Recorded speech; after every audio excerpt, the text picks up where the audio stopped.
Hi. So last క్లాస్లో Indian ఎకానమీకి సంబంధించి మనము WTO వరల్డ్ ట్రేడ్ ఆర్గనైజేషన్ గురించి తెలుసుకున్నామండి. సో వరల్డ్ ట్రేడ్ ఆర్గనైజేషన్లో ఏవో అగ్రిమెంట్ ఆన్ అగ్రికల్చర్, సో అందులో ఏమేమి అంశాలు ఉంటాయి, బ్లూ బాక్స్ అంటే ఏంటి, గ్రీన్ బాక్స్ అంటే ఏంటి, అంబర్ బాక్స్ అంటే ఏంటి, సో వీటిలో ఏది ఎక్కువ డెవలపింగ్ కంట్రీస్ తరఫున ప్రాధాన్యం సంతరించుకుంటుంది అన్న కాన్సెప్ట్ క్లారిటీ వచ్చింది. దాని మీద ఎవ్రీ ఇయర్ ఒక ప్రశ్న కూడా వస్తుందని చెప్పాము. దాని తర్వాత పాయింట్ ఆఫ్ వ్యూలో మోస్ట్ ఫేవర్డ్ నేషన్ సో ఏ విధంగా ఇవ్వటం జరుగుతుంది, మోస్ట్ ఫేవర్డ్ నేషన్ నుంచి ఎక్సెప్షన్స్ ఏ విధంగా ఉన్నాయి, అండ్ రీసెంట్గా జరుగుతున్న ఈ డెవలప్మెంట్ చూస్తే మనం పాకిస్తాన్కి కట్ చేయడం జరిగింది MFN స్టేటస్. అసలు పాకిస్తాన్ వాళ్ళు మనకి ఎప్పుడు కూడా MFN స్టేటస్ అనేది ఇవ్వలేదు. ఈ సిచ్యువేషన్ బేస్ చేసుకొని MFN మీద కూడా ప్రశ్న వచ్చే అవకాశం ఉంటుంది కాబట్టి దాని మీద కూడా క్లారిటీ ఇచ్చాం. దాని తర్వాత కాస్త most important and evergreen topic ఇక్కడ ఎప్పుడు అడుగుతున్నది trade related intellectual property rights, trips.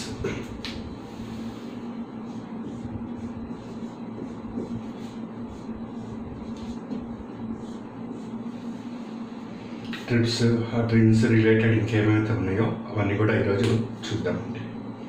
So ఈ ట్రిప్స్లో మనము ముఖ్యంగా 4 అంశాలు చూడాలి. ఒకటి patent right,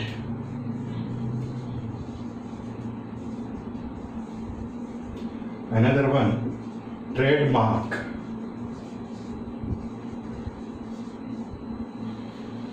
third point geographical indication, fourth point recent policy. GI indication మీద మీకు ఫ్రీక్వెంట్గా ఎగ్జామ్లో అడుగుతూనే వస్తున్నాడు. ఈ అంశం ఎప్పుడు వచ్చింది, ఈ అంశం ఉన్నదా లేదా, ఈ కింది వాటిలో GI గుర్తింపు, జియోగ్రఫికల్ ఇండికేషన్ గుర్తింపు పొందిన ఐటమ్ ఏది అన్నది ప్రశ్న వస్తూనే ఉన్నది. అండ్ దాన్ని రెండింటిని క్లబ్ చేసి కూడా ప్రశ్న అడుగుతూ వస్తారు. ట్రేడ్ మార్క్కి GIకి ఉన్న డిఫరెన్స్ ఏంటి, అదేవిధంగా పేటెంట్ రైట్కి GIకి ఉన్న డిఫరెన్స్ ఏది. ట్రేడ్ మార్క్కి GIకి సివిల్స్ 2010లో డైరెక్ట్ ప్రశ్న వచ్చిందండి. సో 1, 2, 3 3 ఐటమ్స్ ఇచ్చి క్రింది వాటిలో సరైనది ఏది, సరికానిది ఏది అని ప్రశ్న అడిగారు. గతంలో గ్రూప్ 1 పరిశీలన చేస్తే దీన్ని బేస్ చేసుకొని దీని మీద ప్రశ్న అడగటం జరిగింది. జియోగ్రఫికల్ ఇండికేషన్స్ లేటెస్ట్గా జరిగిన గ్రూప్ 1లో కూడా GI మీద ప్రశ్న అనేది వచ్చింది. అట్లా ఈ 3 అంశాలను ఏదో ఒక దాన్ని తీసుకొని వాళ్ళు వెళ్తూ ఉంటారు. సో రీసెంట్ పాలసీ 2016లోది పరిశీలన చేస్తే దాని మీద కూడా ఏమన్నా ప్రశ్న అనేది వస్తే మనం ఆన్సర్ చేయడానికి అవకాశం ఉంటుంది. ఇప్పుడు ప్రతి అంశాన్ని కూడా డీటెయిల్గా చూద్దాం. అండ్ చాలా సింపుల్, ఇక్కడ తలంతా పగలగొట్టుకొని ఏంటి ఏంటి ఏంటి అనేది ఏమీ లేదు. సింపుల్ లాజిక్ అర్థమైతే సబ్జెక్ట్ అంతా కూడా మీకు అవలీలాలుగా అర్థమవుతుంది. ఇదేమీ అంత ఇండో గ్రీక్ లాంగ్వేజ్ కాదు, అర్థం కానీ అక్కడెక్కడో ఆస్ట్రోమ్లో జరుగుతున్న అంశాలు కూడా కాదు. సింపుల్ చూడండి, పదాలు అర్థమైతే అన్నీ అర్థమైపోతాయి. ట్రేడ్ వ్యాపారము, రిలేటెడ్ వ్యాపార సంబంధమైన, ఇంటలెక్చువల్ ప్రాపర్టీ అంటే నాకు సంబంధించిన ఆస్తి, నాకు అక్కడ 5 ఎకరాలు ఉంది, అది నా ప్రాపర్టీ. ఎలా చెప్తున్నా, దానికి సంబంధించిన దస్తావేజులు నా పేరు మీద ఉన్నాయి. సో 5 ఎకరాల ప్రాపర్టీ, ఈ ఇల్లు నా ప్రాపర్టీ, కారణం ఈ ఇంటి ఇది దస్తావేజులు నా దగ్గర ఉన్నాయి, దీనికి ఆస్తి ఓనర్ని నేను. అట్లా ఏదో ఒక ప్రూఫ్. ఆ ప్రూఫ్ అనేది కూడా గవర్నమెంట్ రికగ్నైజ్ చేయబడింది. ఒక ప్రజల ద్వారా ఏర్పడిన ఒక నమ్మకమైన ఒక వ్యవస్థ ద్వారా ఇది వీళ్ళదే అని నిరూపించడం జరిగింది. ఏమైనా డ్రాబ్యాక్స్ వస్తే దాని న్యాయస్థానం ద్వారా మనము హక్కు అనేది పొందుతూ ఉంటాము.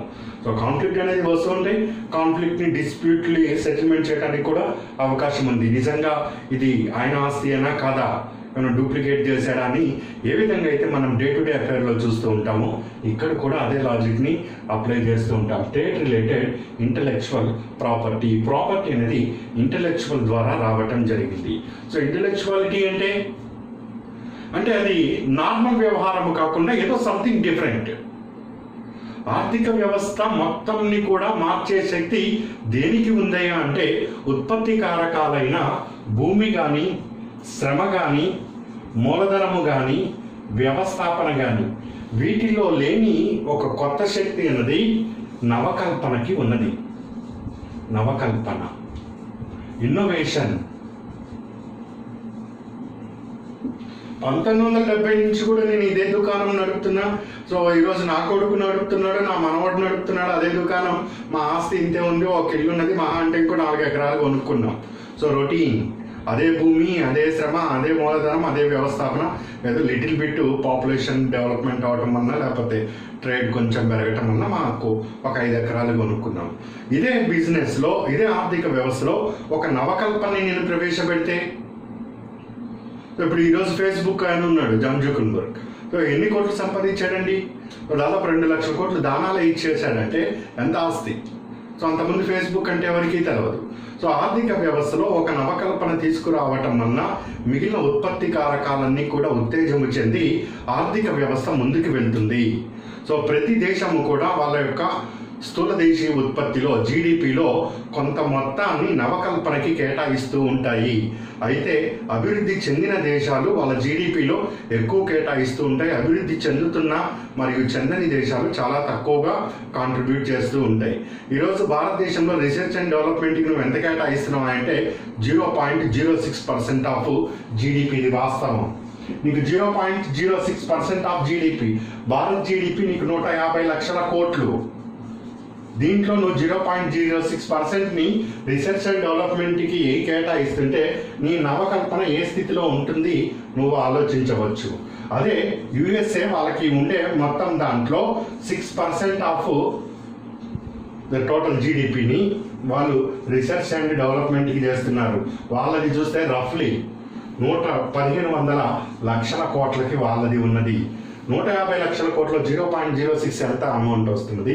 అది నువ్వు R&Dలో పెడుతుంటే, యుఎస్ఏ లాంటి దేశాలు ఇంత మొత్తంలో ఇంత పర్సెంటేజ్ పెడుతుంటే వాళ్ళ నవకల్పన ఏ విధంగా ఉంటుంది ఒక ఐడియా రావటం కోసం మీకు ఈ ఫిగర్స్ చెప్తున్నా.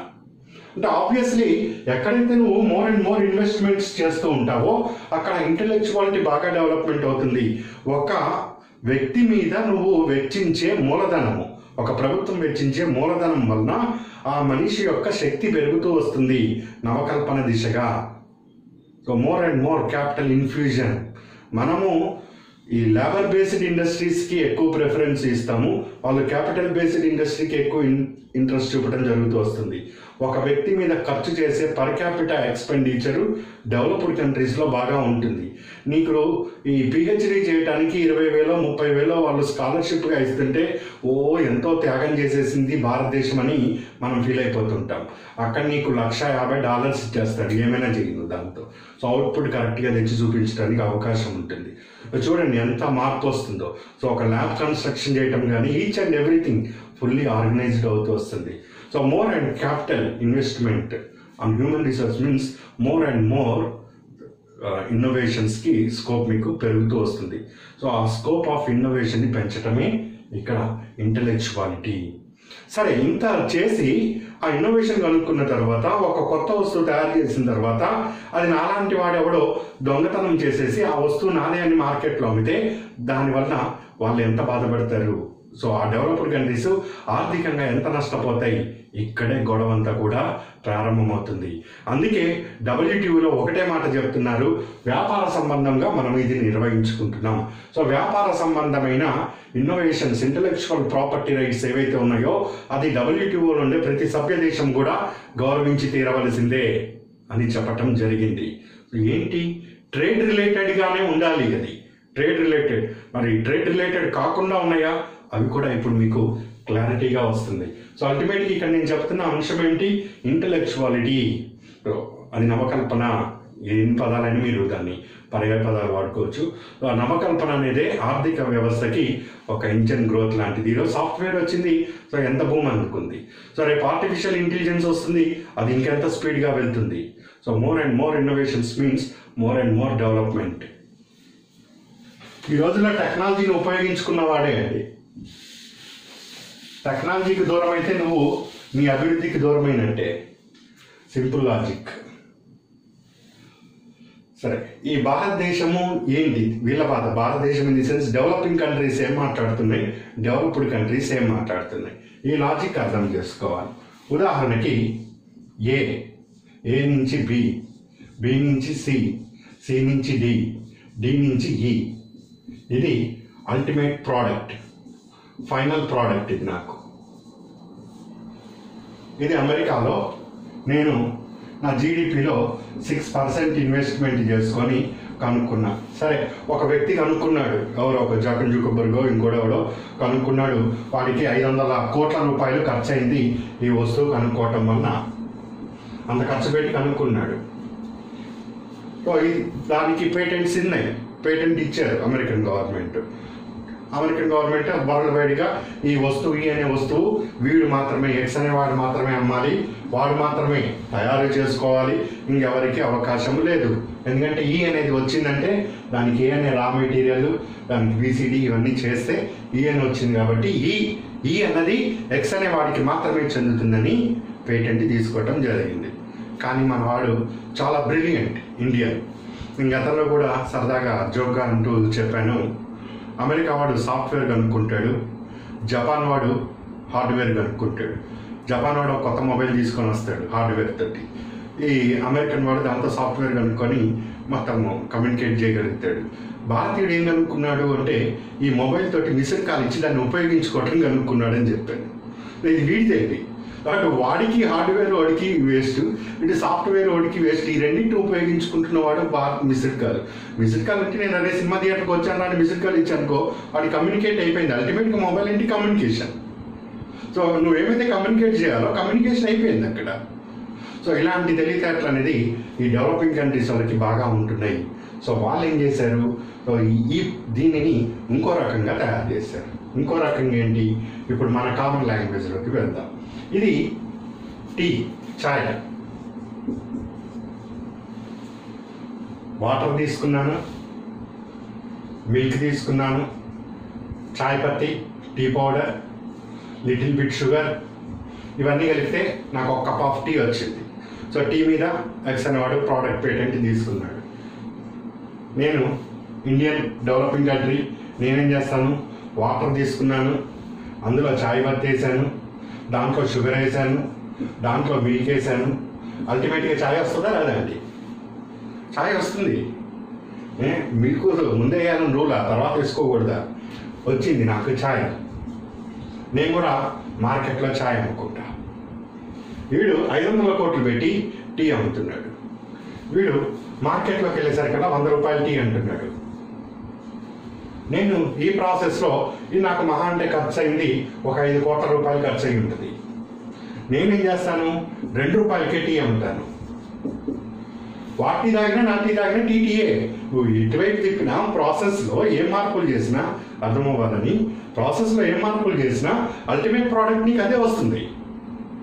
సో దాంతో ఇంటర్నేషనల్ రేంజ్లో ఈ ప్రోడక్ట్కి ఎక్కువ డిమాండ్ వెళ్ళిపోతున్నది. వీళ్ళందరూ కూడా ఈ దేశాలన్నీ కూడా ఈ ప్రోడక్ట్ని చూస్తున్నాయి. కానీ వీళ్ళు రాత్రింబగలు ఖర్చు పెట్టి రాత్రింబగలు కష్టపడి ఆ ప్రాజెక్టులు చేసి ఆ ల్యాబ్లో కూర్చొని ఇంత భూతద్దాలు వేసుకొని పరిశీలన చేసి 5 ఏళ్ళు కష్టపడి ఇన్ని కోట్లు ఖర్చు పెట్టి ఈ ప్రోడక్ట్ బయటకు వచ్చేసరికల్లా దానిని మన వాడు చీప్ రేట్లో అమ్మి పారేస్తున్నారు. ఈరోజు ఆ యాపిల్ ఫోన్లు కానీ లేకపోతే ఇంకోటి ఇంకా మైక్రోమాక్స్ కానీ ఇవన్నీ ఎంత చీప్గా దొరుకుతుంటాయండి మీకు, సేమ్ ఫీచర్స్ తోటి బయట. సో ఇక్కడ దెబ్బపడుతున్నది ఈ డెవలపింగ్ కంట్రీస్ యొక్క తెలివితేటంతో డెవలప్డ్ కంట్రీస్ అన్నీ కూడా వాళ్ళ వ్యాపారాలు బాగా నష్టపోతున్నాయి. అందుకని వాళ్ళు ఏం చేశారు, ప్రోడక్ట్ పేటెంట్తో పాటు ప్రోడక్ట్ పేటెంట్తో పాటు ప్రాసెస్ పేటెంట్ కూడా ఉండాలి. ప్రాసెస్ పేటెంట్, ఈ రెండింటికి పేటెంట్లు ఇవ్వాల్సిందే అని తెలియజేయటం పట్టుబట్టడం జరిగింది 1995. భారతదేశంలో ఎప్పుడో 1860s నుంచి కూడా పేటెంట్ రైట్స్ అనేది వస్తూనే ఉన్నది. మీకు అది చూపిస్తున్నాను కూడా, మీకు ఈ క్లాస్లో పాటే అది కూడా చూపిస్తాను ఎప్పటి నుంచి వచ్చిందనేది. సో అది కాలక్రమంగా సవరణ చేసుకుంటూ వచ్చాం. సో 1948లో ఆసిఫ్ చంద్ కమిటీని మనం ఒకటి నియమించాం. చంద్ కమిటీ ఏమని చెప్పింది, సార్ లిటిల్ బిట్ 1911లో మనము బ్రిటిష్ ప్రభుత్వం వాళ్ళు ఒక పటిష్టమైన, అక్కడ బ్రిటిష్లో ఉండే పేటెంట్ లాగే ఇక్కడ కూడా చేశారు. అది ఉన్నిద్దామా తీద్దామా లేమన్నా ఏమన్నా మోడిఫికేషన్స్ చేస్తామా నెహ్రూ అడగటం జరిగింది చంద్ని. సార్ కొంచెం మార్పులు చేద్దామండి అన్నాడు. సరే, ఆయన సూచించిన మార్పులతోటి 1950లో ఒక పేటెంట్ రైట్ని మనం చేశాం. సో ఇక్కడ ఈ ప్రాసెస్ మీద ఏమి పేటెంట్లు ఇవ్వంలే, ఆ లైట్గా ఆ ప్రోడక్ట్ అంటున్నాడు, ప్రోడక్ట్ పేటెంట్ మీద రన్ చేయమన్నారు వాళ్ళందరూ కూడా. సో దాని తర్వాత మళ్ళీ పరిశీలన చేయడం కోసమని 1957లో మొదలయార్ కమిటీని నియమించాము. మొదలయార్ కమిటీని నియమిస్తే పెద్ద వ్యాప్తంగా ఇతనికి వ్యతిరేకంగా ఎన్నో ఉద్యమాలు కూడా జరిగినాయి. అప్పుడు ఏంటంటే మొదలయారు, నువ్వు మతుడిని మాట్లాడుతున్నావు, మతలేక మాట్లాడుతున్నావా? ఈయన అన్నది ఏమిటంటే ప్రోడక్ట్ పేటెంట్తో పాటు ప్రాసెస్ పేటెంట్ కూడా ఇద్దామండి అన్నాడు. ఒరే, ఇప్పుడే నిన్నే కాక మొన్న వచ్చింది భారతదేశానికి స్వతంత్రము, నిన్నే మన వాళ్ళు ఈ ఇండస్ట్రియల్ పాలసీ అని పెట్టారు, కొత్త కొత్త ఇండస్ట్రీస్ రావాలి, నువ్వు దీనితో పాటు దీన్ని కూడా ప్రాసెస్ని కూడా పేటెంట్ అంటే మనకు అసలే బుర్ర అంతంత మాత్రం మనం ఎక్కడ ఎదుగుతామని చాలా కాలం తొక్కి పెట్టేది. రిపోర్ట్స్ అన్నింటినీ కూడా బయటికి కూడా రాలేదు. దాని మీద చాలా డిస్కషన్స్ అవన్నీ నడిచినాయి. ఇండస్ట్రియలిస్ట్ అందరూ కూడా తొక్కేశారు. ఈరోజు మీరు చూడండి, మీ ఒక అమెరికాలో కన్నా భారత్లో వైద్యం చాలా చీప్ అండి. మీరు నమ్మినా నమ్మకపోయినా నమ్మలేని సత్యము, అమెరికాలో కన్నా భారత్లో వైద్యం చాలా చీప్ రేట్లో దొరుకుతుంది మీకు. సో మెడిసిన్స్ ఇక్కడ వాడు అక్కడ ఏదో ఒక మెడిసిన్ తయారు చేశాడు. సో అదే కాంపోజిషన్స్ తోటి ఇక్కడ మనము ప్రాసెస్ని మార్చేసి మెడిసిన్ తయారు చేస్తే నీకు 10 రూపాయలు 20 రూపాయలకి మెడిసిన్ దొరుకుతుంది ఇక్కడ నీకు. అక్కడ చాలా కాస్ట్లీ ఇది. చాలా కంపెనీలు మీ కళ్ళ ముందు, నేను చెప్పకూడదు కానీ వాటి పేర్లు, ఎన్ని కంపెనీలు అట్లా ఎదుగుతున్నాయి బయట. సో ఇవే బయట చెప్తున్నది వాళ్ళు. సో ఇట్లాంటివన్నీ కూడా మీరు చేస్తూ పోతే మా వ్యాపారాలు దెబ్బతింటాయని ఈ ప్రాసెస్ అండ్ ప్రోడక్ట్ రెండింటి మీద నిబంధన రావాలి అని అన్నారు. కానీ అవి కూడా పెద్ద పట్టించుకోలేదు. 1970లో ఒక చట్టాన్ని తీసుకొని వచ్చారు. సో ఇదే ఈ రోజుకి 2016లో కూడా సవరణ చేయడం జరిగింది. లిటిల్ బిట్ చేంజ్, కొద్దిపాటి మార్పులతో. కానీ 1995లో భారత్ ఇందులో సభ్యత్వం తీసుకోవటం జరిగింది. మరి ఏమంటారు, ఇప్పుడు సభ్యత్వం తీసుకున్నాక మనం ప్రాసెస్ పేటెంట్ ఇవ్వలేదు, ప్రోడక్ట్ పేటెంట్ ఇచ్చాము. మనం దగ్గర ప్రోడక్ట్స్ ఏమీ లేవు కాబట్టి, ఏమన్నా ఉంటే మనం కూడా కాస్త భయపడేటోళ్ళం. ఏమీ లేనప్పుడు ఎందుకు ప్రాసెస్ పేటెంట్ మాత్రం ఇవ్వం, వాడి ఇష్టం అండి. సి కాకపోతే బిడి, టీ కాకపోతే బిఏ నుంచి అని కలుపుకొని పోతాడు వాడు, వాడి ఇష్టం అని ప్రాసెస్ పేటెంట్ ఇవ్వలేదు. ఇప్పుడు చచ్చినట్టు product patent and process patent రెండు ఇవ్వాల్సి వచ్చింది 90 తర్వాత. సో 99లో దానికి సవరణలు చేసుకుంటూ ఇట్లా చిన్నగా చేసాం. అన్ని అభివృద్ధి చెందిన దేశాలు అంటే, అయ్యా మా దగ్గర నాలెడ్జ్ లేదు, డబ్బు లేదు, అండ్ అంత ల్యాబులు లేవు, మా దగ్గర హ్యూమన్ రిసోర్స్ అంతకన్నా లేవు, మేము ఎక్కడ వస్తువులు తయారు చేయాలి, మా ఆర్థిక వ్యవస్థ ఎట్లా అదిగి చెందుతుంది అంటూ పెద్దగా చెప్పటం జరిగింది, గోల చేశారు. అండ్ అది కాక ఈ డెవలపింగ్ కంట్రీస్ అంటేనే పాపులేషన్ అధికంగా ఉంటుంది. ఇప్పుడు సాధారణ వ్యక్తి కూడా మందులు అవన్నీ కూడా మనం అందజేస్తూ రావాలి. ఇలాంటివన్నీ కూడా నువ్వు అన్నిటికీ పేటెంట్ అంటే మా వాళ్ళకి వైద్యం అందించడం కూడా కష్టమైపోతుంది, కాస్త దయతలిచి మా మీద కొన్ని ఎగ్జంప్షన్స్ ఇయ్యి అని WTOలో చెప్పడం జరిగింది. సో ఈ ట్రిప్స్లో ఎకానమీ పాయింట్ ఒక్కటే కాకుండా సోషల్ పాయింట్ ఆఫ్ వ్యూలో కూడా ఈ అంశాన్ని పరిగణలోకి తీసుకున్నారు. ట్రేడ్ రిలేటెడ్ అంటే వ్యాపార సంబంధము. సో ఇక్కడ వ్యాపార సంబంధము కాకుండా ఏవైనా నువ్వు జెనరిక్ మెడిసిన్స్ తయారు చేస్తున్నావు అంటే వాటికి నీకు ఎగ్జంప్షన్స్ అనేది ఇస్తాను. సో వ్యాపారము కోసము నువ్వు ఆ మందుని తయారు చేస్తే మాత్రము ట్రిప్స్ పరిధిలోకి రావాల్సిందే. ఉదాహరణకి ఈ ఆఫ్రికా కంట్రీలో ఎయిడ్స్ వ్యాధి విపరీతంగా వ్యాప్తి చెందింది. అక్కడికి ARV యాంటీ రిట్రోవైరల్ డ్రగ్స్ని ఇండియన్ సప్లై చేస్తూ ఉన్నారు. ఇప్పుడు అలాంటి దీర్ఘకాల వ్యాధులు, అట్లాంటి ఈ కాస్త భయంకరమైన వ్యాధులకి మందులు రావాలి అంటే కోట్ల రూపాయలు ఖర్చు పెట్టే స్థితిలో ఆ దేశాలు లేవు. మరి దానివల్ల పాపులేషన్ చచ్చిపోతూ ఉంటారు అండ్ చాలా ప్రాబ్లమ్స్ అనేది వస్తుంటాయి. మన ఇండియన్ గవర్నమెంట్ ఏమంది, నువ్వు ఈ ట్రిప్స్ నుంచి మాకు ఎగ్జంప్షన్స్ ఇయ్యి, మేము ARV డ్రగ్స్ని తక్కువ ధరకి రూపాయికో 2 రూపాయలకో అంత తక్కువ ధరకి అమ్ముతాము అని చెప్పాం. డెవలప్డ్ కంట్రీస్కి, ఇప్పుడు డెవలప్డ్ కంట్రీస్ అన్ని డెవలపింగ్ కంట్రీస్ అండర్ డెవలప్డ్ కంట్రీస్ని కూడా అభివృద్ధి చెయ్యాలి అనేది WTOలో సిద్ధాంతం, ఒక బాధ్యత, పెద్దన్న బాధ్యత. ఇప్పుడు అవేమంటున్నాయి, అమ్మయ్య ఆ గోల నాకు వదిలిపోయింది కదా, సౌత్ ఆఫ్రికా గోల, ఇక ఇప్పుడు భారత్ చూసుకుంటుంది కదా, సరే ఇలాంటి వాటికి ఎగ్జంప్షన్స్ ఇచ్చేయండి. ట్రేడ్ రిలేటెడ్ కానీ, జాగ్రత్తగా వినండి, ట్రేడ్ రిలేటెడ్ కానీ అంశాలు ఏవైతే ఉన్నాయో వాటన్నిటికి కూడా పేటెంట్ రైట్స్ ఇచ్చుకోండి అని ఉన్నది ఎగ్జంప్షన్ క్లాస్. ఇది దోహా రౌండ్ తోటి రావటం జరిగింది. సో అందుకే ఈరోజు మెడికల్ ఇది ఏదైతే ఉందో అది దాంట్లో ఈ ప్రాసెస్ కానీ ప్రోడక్ట్ కానీ కొన్ని ఎగ్జామ్షన్స్ ఇవ్వటం వల్ల అమెరికా కన్నా కూడా ఇండియాలో మెడికల్ చీప్. అందుకే మీకు ఎగ్జామ్స్లో కూడా మెడికల్ టూరిజం మీద ఈ ప్రశ్న అనేది వస్తూ ఉంటుంది. అక్కడెక్కడ అమెరికాలో లేని టెక్నాలజీ కానీ అది కానీ ఇండియాలో ఉన్నదనే మెడికల్ టూరిజం భారత్లో పెరగడానికి కాదు, చీప్ రేట్లో వస్తుంది. అయినా కానీ మనోడు ఎందుకు అక్కడికి పోతాడు? వాడి జేబులో డబ్బు కాదు కాబట్టి, అది ప్రజల డబ్బు కాబట్టి మనోడు ఫ్లైట్ ఎక్కి అక్కడికి పోయి అక్కడ ట్రీట్మెంట్ తీసుకుంటాడు. వాడినే వెళ్ళి అక్కడికి వెళ్ళి ట్రీట్మెంట్ తీసుకోరా అంటే అక్కర్లేదు, ఇక్కడ అంతకన్నా బ్రహ్మాండంగా ఉందని అసలు ఓడు